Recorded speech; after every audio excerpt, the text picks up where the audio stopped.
teringat saya pernah diajak Allah yarham Kiai Sahal Mahfud Rais Am dan Gus Dur. Saya waktu itu masih gelandangan, saya dolan ke PBNU, ketemu ada Kiai Sahal, Gus Dur, Allah yarham sudah meninggal semua ini, Dr. Fahmi Saifuddin. Mereka sedang surat-suratan dengan Saudi Arabia karena PBNU dapat undangan dari Darul Ifta. Darul Ifta itu non departemental tapi langsung di bawah raja. Nah, tulisan saya bagus, jadi saya dipinjam tangan saya untuk nulis surat. Coba tuliskan surat ini, tulis surat ke atase agama. Atase agama itu bukan lewat Deparlu, tapi lewat Darul Ifta. Jadi karena diundang sana, di sini mau datang apa enggak, dijawab. Yang nulis saya. Waktu ngantarkan surat ini ke atase agama, dicatat sama atasnya itu. Ini dari siapa ini? Kiai siapa? Kiai Sahal Mahfud Muhammad Ahmad Sahal Mahfud Rais. Ini Abdurrahman Wahid, wakil ketua umum Rais Tanfiziyah. Ini Dr. Fahmi Saifuddin, wakil ketua Tanfiziyah. Nah, saya kok ditunjuk, padahal saya cuma nulis, tukang nulis tak ya. Ditunjuk kan bingung semua orang. Nah, ini siapa? Mustafa Bisri. Apa ini? Gus Dur itu akalnya akeh. Ini juru bicara. Loh, mereka itu semua bisa ngomong kok. Bahasa Arab ya lebih fasih dari saya. Kok saya diangkat juru bicara? Saking pinternya ben saya katut mangkat itu aja. Betul katut mangkat di sana. Cepatnya cerita terus ditemui oleh Rais Darul Ifta, Rajani Wahabi Abdullah bin Bas. Nemuin tamu-tamu itu dari mana-mana, ditemuin semua. Tinggal kita delegasi dari NU nggak ditemuin. Beliau langsung masuk ke peristirahatan. Saya sudah seuzon, loh kok kita kok nggak dipanggil sendiri? Tahu-tahu ada utusannya bisikin kita, Syekh bin Bas berkenan menerima di ruang istirahat beliau. Jadi Syekh bin Bas istirahat gini nih, kita di depan ngomong, tanya. Yang pertama kali ditanyakan itu orang NU, kamu itu anggotanya berapa? Gak ada yang jawab. Lah saya didudul sama Dr. Fahmi, juru bicaranya. Ya saya terus ngomong 50 miliar ya Syekh. Waktu itu saya karang 50 juta Syekh. Dia itu dari begini terus jengkel 50 miliar. Begitu dia kaget, saya terus seneng saya tambahi, wah yumkin aksar min zalik ya Syekh.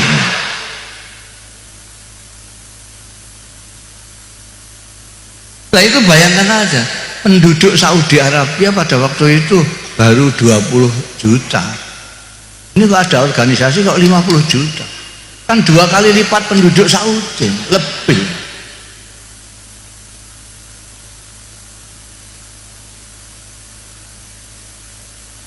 Ketika ditanya itu yang biayai siapa, tidak ada, sampai juru bicaranya pun tidak bisa jawab itu.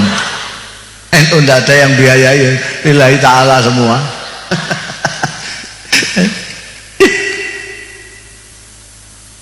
Ternyata menurut survei terakhir NU sekarang ini 80 juta.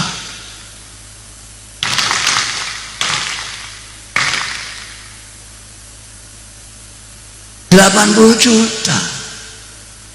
Jadi itu bisa 4 kali penduduk Australia. Jadi Islam yang paling banyak, yang mayoritas di dunia ini adalah NU. Apa salah kalau saya mengatakan ini Sawadul Azam? Di Mekah itu meskipun misalnya 100% umat Islam, itu cuma berapa? 20 juta. Beragama itu senang, bukan beban. Kenapa? Karena kita mencintai Allah, tidak hanya takut Allah.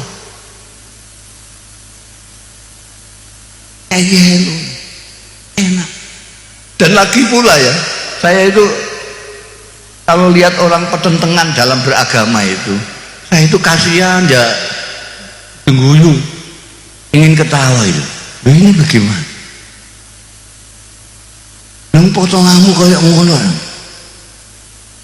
kok enggak syukur itu loh. Potongan kayak kita ini itu masih diberi Tuhan jadi umatnya Muhammad Shallallahu Alaihi Wasallam. Itu sudah syukurnya harus luar biasa, lumayan. Coba orang kayak kita gini ini kok ditakdirkan Tuhan hidup zaman Kanjeng Nabi, kira-kira melok Kanjeng Nabi apa ikut Abu Jahal? Potongan gini-gini, potongan mukanya sangarnya begitu, kalau lihat orang kudu gitu. Zaman Kanjeng Nabi, saya itu pernah ngelamun, itu saya bantah sendiri lamunan saya. Saya pernah ngelamun, ya Allah, kalau saya itu ditakdirkan zaman Rasulullah itu enak sekali, saya tidak usah hafal Quran. Ngapain ngapalkan Quran? Wong ada Quran berjalan. Asal saya dekat Kanjeng Nabi kan sudah. Kanjeng Nabi kan Quran berjalan. Kepengen dengan Tuhan yang baik itu bagaimana? Lihat Kanjeng Nabi. Kepengen dengan hamba Allah yang baik itu bagaimana? Lihat Kanjeng Nabi. Bagaimana baik dengan istri? Lihat Kanjeng Nabi. Bagaimana baik dengan tetangga? Enak kalau saya ditakdirkan zaman Kanjeng Nabi, enak itu. Saya tidak usah ngaji, nyawang-nyawang Kanjeng Nabi saja. Tapi akal sehat saya lalu bantah, oh dapurmu ditakdirkan hidup zaman Kanjeng Nabi, belum tentu melok Kanjeng Nabi kamu. Jangan-jangan kamu ikut Abu Jahal, lihat potonganmu gitu. Saya terus alhamdulillah, saya ini kok ngelamun kok keduren, bahasa Jawanya ngelamun keduren ya. Di sini apa? Ketinggian ngelamun. Yang potongan kayak gini, kira-kira nek jejeran dengan sahabat Abu Bakar, dengan Sayyidina Ali, gitu kira-kira pantas apa enggak kira-kira? La ilaha illallah, diapurmu. Jadi kita harus bersyukur sudah hidup di akhir zaman. Kita ini hidup di akhir zaman. Wong sudah habis kiamat kok. Wong katanya kiamat tahun 12. Ini tahun 19, kan sudah kelewat. Jadi kita itu makhluk yang paling akhir, masih dipilih oleh Allah. Hidayatullah, hidayahnya Allah yang hakiki itu adalah hak prerogatifnya Gusti Allah. Sama dengan menteri-menteri itu hak prerogatifnya presiden. Kok kamu mangkel, cek orang mangkel, presiden menghendaki ini ya ini. Sampean mangkel tidak mangkel, orang mana ini betet ya? Hah? Betet. Ya orang betet kok melok Kanjeng Nabi, ikut Kanjeng Nabi itu kan ya agak masuk akal. Betet sama kasan ikut Kanjeng Nabi itu ketemu pirang perkara. Gimana itu? Wong familia tidak, tetangga tidak, tidak apa-apanya, jauh sekali.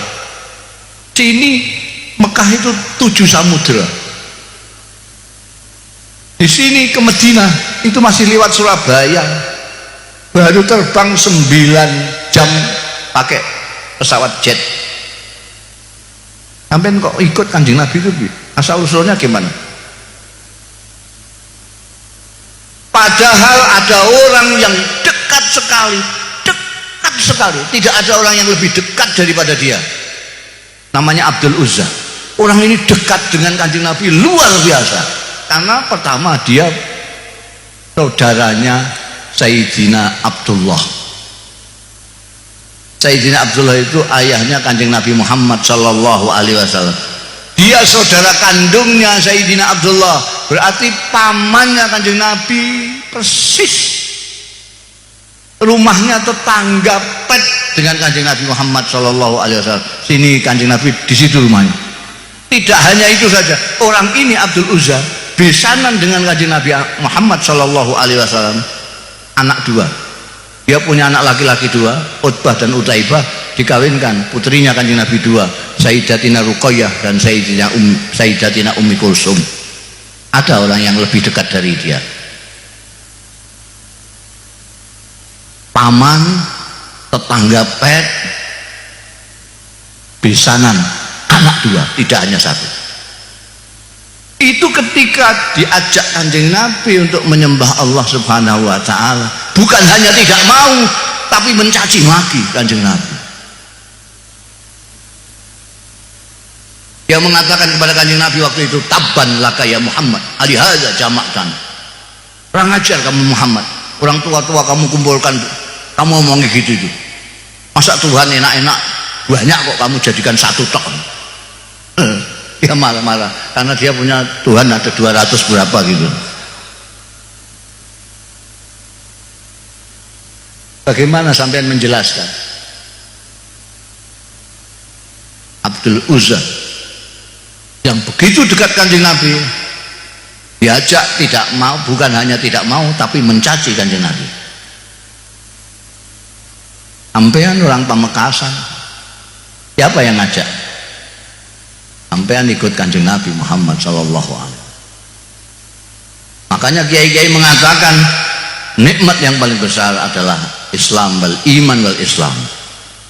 Karena itu hak prerogatif Gusti Allah. Abu Lahab, Abdul Uzza itu julukannya Abdul Wahab karena dia marah terus. Wibsnya merah terus. Mukanya terbakar. Makanya disebut Abu Lahab. Begitu turun ayat tabat yada Abu Lahab, anaknya dua laki-laki Utbah dan Utaibah dipanggil, ceraikan istri-istri kalian, kalau tidak kamu tidak aku akui anakku. Gimana ada orang begitu dekat dengan Rasulullah, begitu kerasnya menentang Rasulullah. Ada orang yang jauhnya seperti kita ini tiba-tiba ikut ke Rasulullah. Itu hak prerogatifnya Gusti. Tidak bisa Abu Lahab terus bilang, kok saya yang dekat kok nggak dihidayai Gusti. Gusti Allah itu bahasa Jakartanya maha semau gue, kaunuhu muridan, maha berkehendak. Ini yang kita harus syukur. Kita harus bersyukur dipilih Allah dari sekian miliar manusia untuk ikut Kanjeng Nabi Muhammad sallallahu alaihi wasallam. Dan kita harus bersyukur lagi bahwa Kanjeng Nabi Muhammad sallallahu alaihi wasallam, meskipun jarak kita dengan beliau 15 abad, ajaran-ajarannya masih dibawa terus dari sahabat ke tabi'in, dari tabi'in ke tabi'in, dari tabi'in kepada ulama-ulama sampai ke kiai-kiai yang terus memegang mata rantai ajaran Rasulullah kepada kita. Ada Tuhan.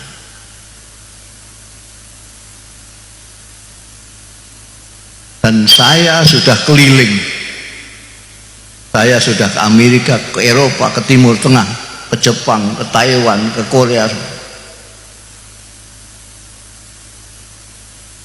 Tidak ada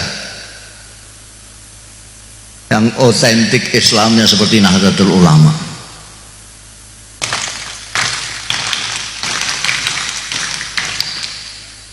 Saya sudah ketemu dengan Grand Syekh Azhar, Grand Mufti Syria Syekh Hasun, Grand Qatar. Semua pemahamannya sama dengan pemahamannya kiai-kiai Nahdlatul Ulama. Bahkan saya berani mengatakan yang disebut Sawadul A'zam